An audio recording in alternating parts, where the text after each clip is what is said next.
বন্ধুরা, আপনাদের একটু একটা জিনিস জানানোর জন্য এই ভিডিওটি করা। তো এই ভাই একটি পার্সেল নিয়ে আসছে। এই পার্সেলটি নিয়ে যেতে হবে আপনার গাবতলীতে, ভাড়া দিবে ৩০০ টাকা। তো এটাকে নিয়ে নিলাম। তো পার্সেল নিলে অনেক লাভ হয়, সাথে একটি যাত্রীও খুঁজবো, আমরা যাত্রীটাকেও নিয়ে যাব। বন্ধুরা, গুলিস্তান থেকে একটি যাত্রী পেয়েছি, যাত্রী যাবে মিরপুর 11, ভাড়া দিবে 250 টাকা। তো মোট পার্সেল আর যাত্রী মিলে আমার ইনকাম হলো 550 টাকা। তো দেখতে থাকুন, মিরপুর 11তে দিয়ে ওই পাশে আমি গাবতলী যেতে পারবো। আমি একজন ইউটিউবার, আমার ইউটিউব চ্যানেল আছে, আপনারা ভিডিওতে দিয়ে দিব।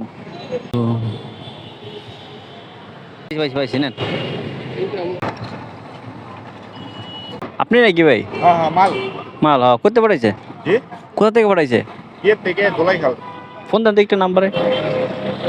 নাম্বার লাস্ট কত ইয়ে না ওই যে হ্যাঁ, লাস্টের নাম্বার কত? এক মিনিট